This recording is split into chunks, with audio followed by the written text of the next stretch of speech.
दोस्तों, अगर मुझसे कोई पूछे कि भैया आप हमें ये बताओ कि कौन सा ऐसा जीवन परिचय है जो हम लोग के एग्जाम में 100% फंस जाएगा, तो मैं उससे बोलूँगा कि मेरे दोस्त, जो महादेवी वर्मा जी का जीवन परिचय है ना, वो 100 क्या 200% आप लोग के एग्जाम में आएगा ही आएगा। जी हाँ मेरे दोस्त, इस वीडियो में मैं आपको बताने वाला हूँ महादेवी वर्मा जी का जीवन परिचय। और आप लोग समझिए कि महादेवी वर्मा जी का जो जीवन परिचय है ना, हर साल आप लोग के बोर्ड एग्जाम में आता है, हर साल आता है, ये निश्चित होता है।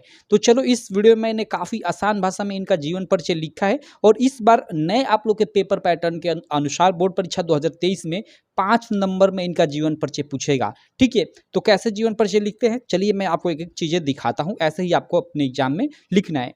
सबसे पहले आप शुरुआत करोगे कि महादेवी वर्मा का जन्म 1907 ईस्वी में उत्तर प्रदेश के फारुखाबाद जिले में हुआ था। अब देखो, यहाँ पे आपको चीज़ बस याद रखना है कि इनका जन्म 1907 में उत्तर प्रदेश फारुखाबाद में हुआ था। तो आप अपने मन से बना लो कि महादेवी वर्मा का जन्म 1907 ईस्वी में उत्तर प्रदेश के फारुखाबाद जिले में हुआ था। और इनको आप जानते हो कि महादेवी वर्मा का आधुनिक मीरा के नाम से भी जाना जाता है। तो यहाँ पे आप बनाकर लिखना चाहते हो तो अपने मन से भी बनाकर लिख सकते हो कि आधुनिक मीरा के नाम से प्रसिद्ध महादेवी वर्मा का जन्म 1907 ईस्वी में उत्तर प्रदेश के फारुखाबाद जिले में हुआ था, ऐसे भी लिख सकते हो। ठीक, उसके बाद क्या लिखोगे कि इनके पिता का नाम गोविंद प्रसाद था। इनके पिता का नाम क्या था? गोविंद प्रसाद था। महादेवी वर्मा का जन्म 1907 ईस्वी में उत्तर प्रदेश के फारुखाबाद जिले में हुआ था। इनके पिता का नाम गोविंद प्रसाद था, जो एक अध्यापक थे। इनके पिता का नाम गोविंद प्रसाद था, जो क्या थे? एक अध्यापक थे। ओके, आगे हम लोग क्या लिखेंगे? तथा उनकी माता का नाम हेमरानी था, जो एक धार्मिक स्वभाव की महिला थी। तो यहाँ तक तो इनका और इनके माता पिता का इंट्रोडक्शन हो गया। आगे चलते हैं। आगे आप लोग क्या लिखोगे? इस प्रकार यहाँ पे देखो, अगर उनकी माता धार्मिक स्वभाव की महिला थी तो ऑब्वियसली बात है यार कि उनको भी मतलब धार्मिक स्वभाव में एक तरह से या धार्मिक वातावरण मिलेगा महादेवी वर्मा जी को। ऐसे नहीं बोलते हम लोग कि भाई इसका बैकग्राउंड ही डिफेंस है, मतलब इसके सारे मतलब जो चाचा हैं, पापा हैं, सब डिफेंस में रहते हैं, आर्मी में, एयरफोर्स में है, तो ये भी तो आर्मी एयरफोर्स में ही जाएगा। मतलब एक तरह से मतलब ये ऑब्वियसली है कि ये ऐसा होता है कि मतलब परिवार के जो लोग जिस मतलब कैटेगरी में रहते हैं, उसी कैटेगरी में उनके बच्चे भी लगभग जाते हैं। ये मतलब माना जाता है, ऐसा मतलब 100% नहीं है कि उसी में जाएंगे। ठीक, तो वही यहाँ पे लिखोगे आप इसी को बनाकर कि इस प्रकार महादेवी वर्मा जी को बचपन से ही धार्मिक वातावरण प्राप्त हुआ। क्योंकि इनकी माता धार्मिक थी तो इसलिए इनको धार्मिक वातावरण प्राप्त हुआ। ठीक, और उनका मन भी धर्म की ओर आकर्षित हो गया, यानी उनका मन भी धर्म में लगने लगा। तो यहाँ से यहाँ तक कुछ इस प्रकार लिखोगे। एक बार मैं दोहरा देता हूँ कि महादेवी वर्मा का जन्म 1907 ईस्वी में उत्तर प्रदेश के फारुखाबाद जिले में हुआ था। इनके पिता का नाम गोविंद प्रसाद था, जो एक अध्यापक थे, तथा उनकी माता का नाम हेमरानी था, जो एक धार्मिक स्वभाव की महिला थी। इस प्रकार महादेवी वर्मा जी को बचपन से ही धार्मिक वातावरण प्राप्त हुआ और उनका मन भी धर्म की ओर आकर्षित हो गया, यानी उनका मन भी धर्म में लगने लगा। ओके, आगे चलते हैं। आगे आपको क्या लिखना है? आगे आप लिखोगे कि प्रयाग विश्वविद्यालय से संस्कृत में एमए करने के बाद ये प्रयाग महिला विद्यापीठ में अध्यापिका हो गई। देखिए, इन्होंने प्रयाग विश्वविद्यालय से क्या किया? एमए किया, वो भी संस्कृत भाषा से एमए किया। होता है ना कि जैसे हिंदी से एमए करना, हिस्ट्री से एमए करना, तो उसी तरह इन्होंने संस्कृत भाषा से एमए किया। और देखिए, उस समय ना मतलब बहुत ज़्यादा एलिजिबिलिटी नहीं थी। आप एमए में आप ऐसे कर लो तो ऐसे ही फ्री में टीचर बन जाते हो। तो उस समय इन्होंने ही मतलब ये भी मतलब काफ़ी आसानी से उसमें टीचर बन गई। तो प्रयाग विश्वविद्यालय से संस्कृत में एमए करने के बाद ये प्रयाग महिला विद्यापीठ में अध्यापिका हो गई। क्लियर, यानी टीचर बन गई। आगे हम लोग देखते हैं, इनके जीवन पर महात्मा गांधी और रविंद्रनाथ टैगोर का विशेष प्रभाव पड़ा। जो महादेवी वर्मा थी वो महात्मा गांधी और रविंद्रनाथ टैगोर को फॉलो करती थी, यानी उनके मतलब विचारों पे एक तरह से बोल सकते हैं कि चलती थी। तो आप लिख सकते हो कि इनके जीवन पर महात्मा गांधी और रविंद्रनाथ टैगोर का विशेष प्रभाव पड़ा। ऐसे यहाँ रविंद्र ऐसे लिख दो। ठीक, चलो कोई दिक्कत नहीं। आगे हम लोग देखते हैं, और इस प्रकार इन्होंने महिलाओं की स्वतंत्रता के लिए संघर्ष किया और अपने अधिकारों की रक्षा के लिए महिलाओं का शिक्षित होना आवश्यक बताया। देख रहे हो यहाँ पे कितना ये मतलब मस्त लाइन लिखी हुई है। यहाँ पे देखो, काफ़ी लोग आपसे कहेंगे कि जीवन परिचय मतलब बहुत ज़्यादा पन्ने भर दो, आपको जीवन परिचय में नंबर मिल जाएंगे। ऐसा नहीं होता है।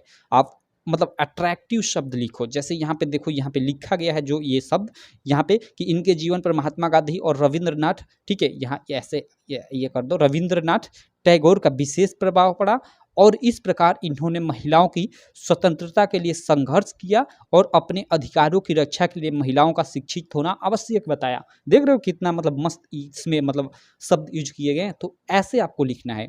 ठीक, आगे आप लोग क्या लिखोगे? आगे लिखोगे कि कुछ वर्षों तक महादेवी वर्मा उत्तर प्रदेश विधान परिषद की मनोनीत सदस्य भी रही। देखिए मनोनीत सदस्य क्या होता है, इस पर मैं बात नहीं करना चाहूँगा, चलिए बता ही देता हूँ। जैसे आप लोगों ने सुना होगा कि सचिन तेंदुलकर को राज्यसभा के लिए मनोनीत किया गया है। मनोनीत मतलब क्या? जैसे ये तो विधान परिषद है, ये तो मतलब ये राज्यों के लिए होता है, लेकिन जो लोकसभा राज्यसभा होता है वो मतलब हम लोग के देश के लिए होता है और उसमें भी कुछ सीटें होती है, जिसमें लोकसभा में कुछ सीटें होती है, राज्यसभा में भी कुछ सीटें होती हैं। उनको क्या करता है कि राष्ट्रपति अपने अनुसार अलग अलग, जैसे खेल जगत या मतलब अलग अलग, जैसे जो भी या इंटरटेनमेंट जगत, अलग अलग जगत, मतलब जो भी अपने क्षेत्र में विशेष कार्य कर रहा है उसको राज्यसभा या लोकसभा में मनोनीत कर सकता है। हालांकि उनकी मतलब संख्या निश्चित है। उसी प्रकार जो राज्य में होता है विधानसभा और विधान परिषद, उनमें भी मनोनीत करने का इसी तरह का कुछ नियम है। बाकी इस पर हम लोग हिस्ट्री नहीं पढ़ रहे तो ज़्यादा हम लोग बात नहीं करते हैं। ठीक, तो चलो, कुछ वर्षों तक महादेवी वर्मा उत्तर प्रदेश विधान परिषद की मनोनीत सदस्य भी रही। आगे लिख दोगे कि इनका देहांत यानी कोष्ट में कह दोगे मृत्यु सन 1987 में हुआ। ठीक, और उसके बाद देखो इतने आप जीवन परिचय लिखोगे तो इसका 3 मार्क मिलेगा।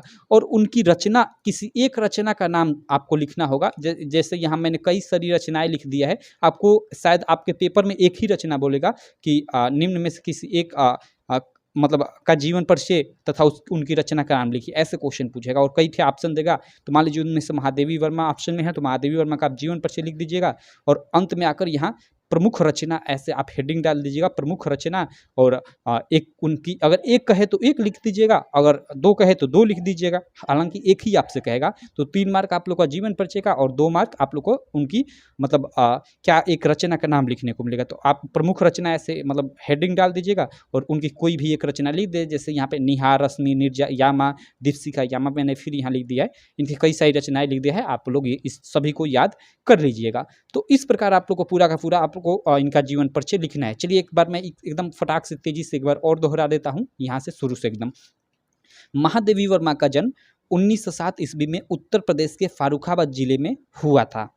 इनके पिता का नाम गोविंद प्रसाद था, जो एक अध्यापक थे, तथा उनकी माता का नाम हेमरानी था, जो एक धार्मिक स्वभाव की महिला थी।